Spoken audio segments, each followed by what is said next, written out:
No, inaarmasan ko na ho kayo. No, itingnan niyo kung alin yung mga legitimate na lending. Wag na ho kayong kasi ang utang na madaling nakukuha, masakit ho sa ulo 'yan.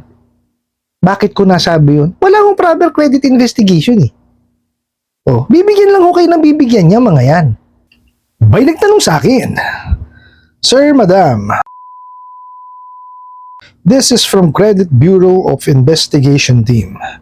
Please be informed that your civil/criminal complaint has been finalized to us under violation for small claims cases. We're serving our investigation team at your place with the coordination to the nearest barangay to conduct ocular inspection and preliminary investigation within 24 hours, and we were requiring you to be visible at any time. Demand letter will be sent to your email for notice. Thank you. Alright, napakagandang katanungan po nito, pero bago po natin siya sagutin, ibitahan ko muna sana kayo at pakisuportahan po sana yung aking mga social media accounts sa YouTube, Facebook, and TikTok. May panibago na naman yung katarantaduhan itong mga kawalan na to. May sarili ho silang pinagsasampahan ng complaint. Walang Credit Bureau of Investigation. Wow! Nagteteng. Iba talaga. Pasensya na kayo, natatawa ako kasi hindi ko maintindihan kung saan mo kumukuha ng katarantaduhan itong mga to eh.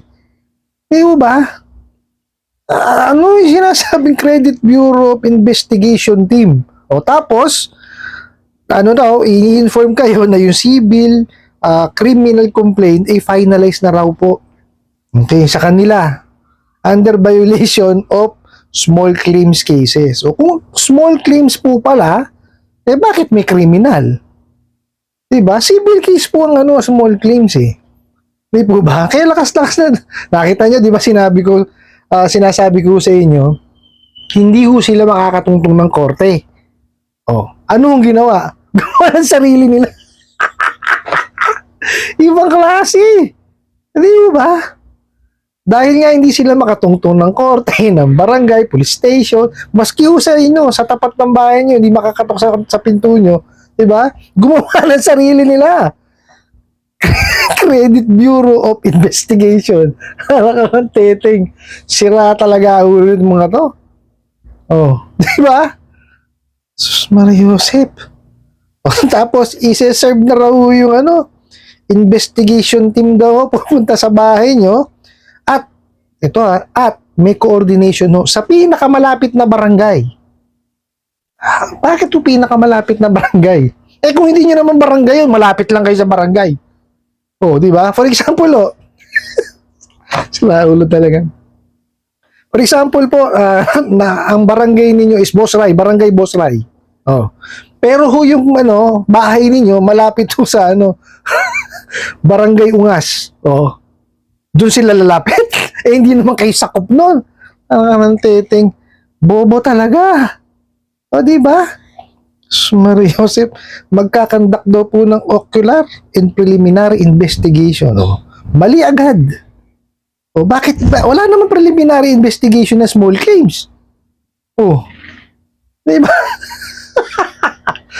Napaghahalata ho itong mga to, walang kaalam-alam mo sa paniningil, walang alam sa batas. Nakita niyo ho, di po ba? Anak ka ng kamote. Anong gagawin?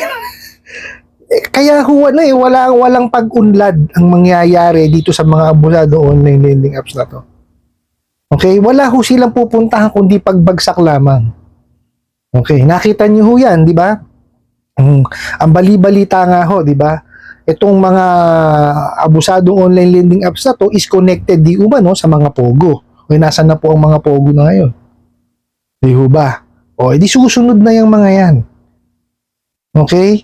Ang importante ho kasi dito is huwag niyo ho silang tangkilikin. Okay? Doon ho sa mga nanonood, kung meron na ho kayong utang, huwag niyo hong intindihin yung mga mensahe nilang panghaharas, pananakot. Okay? Importante po mag-focus kayo doon sa inyong buhay. Okay? Yung pang-araw-araw niyong ginagawa. Yung dati niyong ginagawa, gawin niyo. Huwag kayong magpa-apekto sa mga bugok na yan.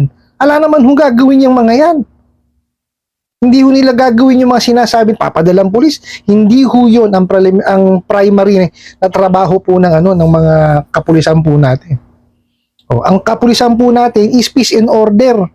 At protektahan po ang mga sibilyan. Hindi ho yung ganyan nagigipiting kayo. Mario Joseph, huwag ho nyo intindihin.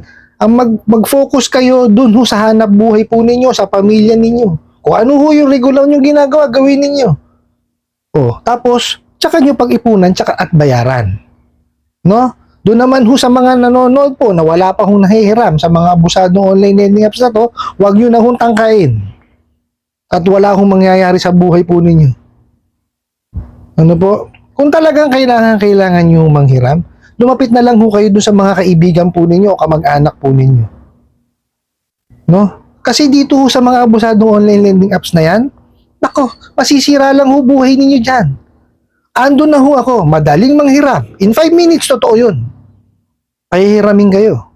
Kaya lang ho, oras na sumablay kayo, ay naku po, para ho kayong kumuha ng palakol. Pinalo nyo sa ulo ninyo. Ganyan ho kahirap makipag-transaction dyan sa mga bugok na online lending apps na yan. Excuse me po. Di ba? Huwag nyo na hong tangkilikin. No? Ni basahin yung pangalan ng mga bugok na yan, wag na. No? Andiyan naman ho ang SEC, no? Doon ho sa aking description box, nandun ho lahat ang links. Yung listahan ho ng mga lending, listahan ho ng mga financing, listahan po ng registered online lending platform, andyan din po sa CIC, andyan din po yung accessing, andyan din po yung submitting entity na CIC, andyan po lahat. I-click nyo lang po. No, inaarmasan ko na ho kayo. No, itingnan niyo kung alin yung mga legitimate na lending. Wag na ho kayong kasi ang utang na madaling nakukuha, masakit ho sa ulo 'yan. Bakit ko nasabi 'yun? Wala hong proper credit investigation eh. Bibigyan lang ho kayo ng bibigyan niya mga 'yan. Tingnan niyo ho, estudyante nakakapanghiram. Ano ibabayad ng estudyante? Sige nga ho. Kasi hindi ko ho kayo masisisi. Pagka nangailangan kayo, manghihiram kayo, susubok at susubok kayo. Di po ba? Pero yan, kung proper, proper credit investigation, proper verification ng ginagawa, hindi kayo mapapahiram, hindi kayo mapapahamak. Hindi kayo sasakitan ng ulo. Di ba? Kasi yung mga lending financing bangko at iba pang mga nagpapahiram, sinusunod po yung procedure. Yung tamang pamamaraan ng pagpapautang, hindi ka pahihiramin yung estudyante. Kasi alam ho nung lending na yon na hindi kaya magbayad nung bata. Di ho ba? So hindi ngayon siya mapapahamak, hindi magkakaproblema ngayon yung bata. Di ho ba? Pero yun yung estudyante pahihiramin. Anong utak meron yung mga yan? Sa tingin nila, saan kukuha ng pambayad yun? Di ba? Sira ulo. Kaya nga mayroon tayong 5 C's of credit. Pero yung unang 3 lang ang character, capacity, at condition. Yun ang chinecheck. Mario Joseph. Tapos pautang estudyante. Ano kapasidad nun? Ewan ko. Diba? Nakita niyo ho, hindi na ho nasunod yung yung kalakaran ho sa pagpapautang. Tapos, ang bagsak niyan, pagka napahiram kayo, kahit hindi naman ho kayo nararapat panghiramin, pag di kayo nakabayad, ihaharas na kayo. Yun yung sinasabi ko. Diba? Yung hindi pa ho kayo handa na makahiram o mapautang, pahiramin kayo niya mga yan. Ngayon, pagka, syempre, wala nga kayo kakayanan manghiram eh. Di po ba? Ano mangyayari? Hindi kayo makakabayad. Kahit pakiusapan niyo yung mga bugok na yan, walang kaluluwa yung mga yan. Ihaharas kayo ng ihaharas. Yun ho yung sinasabi ko sa inyo na mapapahamak lang kayo. Ando na ako, nagamit niyo yung pera. But for how many days? 7 days. Piperwisyuhin na kayo niyan. Di ba? Hindi ho kagaya ba ng ibang mga lending yan? Na yung tamang pamamaraan ng pagpapahiram. May cycle kasi yung pagbabayad eh. It's either every 15 days or every 30 days. Di po ba? Anak ka ng teteng itong mga abusadong online. 7 days. Tapos wala pang nga 7 days, mambubulabog na. Di ba? So, hindi tama yung pagpapautang. Anak ka ng teteng. Tapos, wala takot kasi silang tumungtong sa harap ng bahay niyo, hindi makakatok, di ba? Hindi makapunta ng barangay, hindi makapunta ng police station. Oh, hindi ho makatungtong ng korte mga bugok na yan. Ano ginawa? Oh, gumawa na sarili nilang Credit Bureau of Investigation. Bugok ang putik. Jesus Marios. Di ba? Bakit nyo paniniwalaan yung mga ganitong kabulastugan? Oh. Huwag niyo hong pagpapaniwalaan tong mga to, no? Ang gawin niyo ho, kagaya ng sinabi ko, kung may existing kayong utang, no? Yung pong hanap buhay ninyo, pamilya po ninyo, at kung ano man po yung regular nyong ginagawa, yun ang pagtuunan niyo ho ng pansin. Para ho makawala na kayo dyan sa mga bugok na online lending apps na yan. Huwag ho niyong intindihin yung pananakot nila at wala ho silang po pwedeng gawin. Wala ho silang natupad sa lahat ho ng pananakot nila. Oh. Tignan nyo ho, di ba? Sasabihin yan, huwag kang lalabas ng bahay kasi bubulagtakan na lang. Di po ba? Kayo naman, nung una, takot na takot. Oh. Di ba, lumabas kayo ng bahay, may nangyari ho ba? Wala. Biruin nyo, sa dami ng kliyente niyan. Mga bugok na online lending apps na yan. O sa tingin nyo, isa-isa ho, babantayan yung mga yan? Abay, kalukuhan malaki yun. O, instead na ipapapasahod ko para bantayan kayo dun sa babantayan kayo sa bahay ninyo, ay papautang ko na lang yun kung ako may-ari nun. Di ba? O di kaya, magpapaila lang ako ng small claims case. Di ba? Ay, hindi makatotohanan ho yung mga pinagsasasabi ng mga bugok na yan eh. O, tapos, ito lang ho, nakita nyo. Meron na ho civil/criminal complaint. Paano ho naging criminal complaint ang small claims? Maliwanag hong civil case yan. Pag-usaping utang po, civil case yan. Oh, magiging criminal case lang po yan pagka po hinaluan nyo ng panlilinlang at panluloko. Ayan, estafa po yun. Or di kaya, nag-issue kayo ng cheque na alam nyo naman na hindi magugod, tatalbog. Ayun, BP22. Criminal case ho yun. Pero ho yung usaping utang na hindi pa lang po nababayaran, no? Civil case po yan. Ang puntan nyo po dyan, pagka yan is less than 1 million, small claims court. Pagka ho yan, mahigit na 1 million, collection of sum of money po yan. O, di po ba? Huwag ho nyo katakutan itong mga to. Tapos may sinasabi pa po rito, ano daw, kailangan daw, visible kayo at all times. Hindi na mapupunta sa inyo. Anong visible at all times? Sira ulo kayo. Tapos, may demand letter daw pong ipapadala. O, yung pinapadala ho sa inyo, di demand letter yun. Pananakot letter po pinapadala sa inyo. Oh. Pero yun, lahat ho ng batas ilalagay doon. May RA 8484, mayroong stapa, kung ano-ano, di ba? Hindi naman dapat nilalagay yun eh. Dapat ang demand letter, nagdi-demand ka ng bayad. Hinihingi mo na. Oh. Kaya nga, demand letter eh. Bobo. Hindi pananakot letter. Si Raul itong mga busadong online lending apps na to. Diba? Napakarami ng galit sa inyo. Well, galit sa inyo ha, mga taga-barangay, mga kapulisan natin, mga abogado. Lahat ng mga ginagamit yung pananakot. Oh. Kaya galit na sila sa inyo.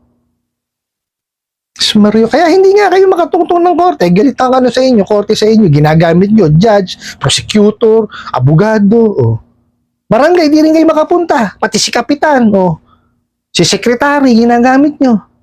Diba? Di kayo makapunta sa police station. Bakit? Pati mga pulisan natin.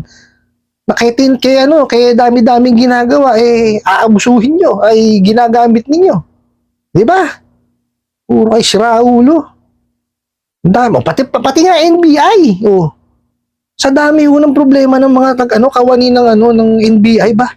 Problemahin pa ho. Kayo nga hantingin yung mga yan dahil sa kawalangyaan nyo. Oh, huwag niyo hong paniniwalaan yung mga ganyan. May kasamang NBI kasama. Hindi ho ganla gagawin yun. Hindi ho kasama sa trabaho nila yung mga abuso ng tao. Oh, kung yan ho, nakapag-file sila ng kaso, Ang ano, pupuntang sasama sa kanila is ano, sheriff. Oh, kung makakapagsampa ng kaso, kung mananalo sila. Di ba? Malabong mangyari yun sa dami na ginagawa nyo kawalang yan. Puro kay sira ulo. Di ba? Ewan ko sa inyo. Doon ho sa nagpadala po ng katanungan, isang tabi nyo ho itong mga ganitong klase ng pananakot. No? Ituloy nyo ho kung ano yung buhay po ninyo. No? I-relax nyo yung isip po ninyo. Kasi napakahirap po yan, yung anxiety tsaka depression. Abay, napakahirap yun. Tapos mayroon pang emotional stress siya. Marami yung taong hindi nakakaano dyan, nakakasurvive niyan. Marami yung hindi nakakalampas dyan. Kaya hanggat maaga po, pigilin yung sarili ninyo. Maghanap po kayo ng tao po pwede nyo kausapin. No? Tapos, pagtuunan nyo yung trabaho nyo, pamilya ninyo. Mag-ipon kayo, tsaka nyo siya bayaran. One time lang ho, huwag kayo magpapasal kasi baliwala ho yan. Sabi ko sa inyo, mag-aaksaya lang ho kayo ng pera. Totoo yan. No? Bayaran niyo ho kung ano ho'y nakasaad dun sa sa ceiling on interest rate. Pagka 10,000 pababa at hindi lalagpas sa 4 na buwan, 15% per month lang po 'yan. Oh, so ganun lang ho ang gawin po ninyo. Huwag niyo hong iintindihin masyado tong mga kabugukan nito. Nakita niyo, hindi sila makatungtong ng korte, gumawa na sarili nila. Oh, Credit Bureau of Investigation, mga bugok. Sira ulo kayo. Dami niyong alam. Oh, ay wag niyo ho silang intindihin. Importante ho dito yung kapakanan po ninyo.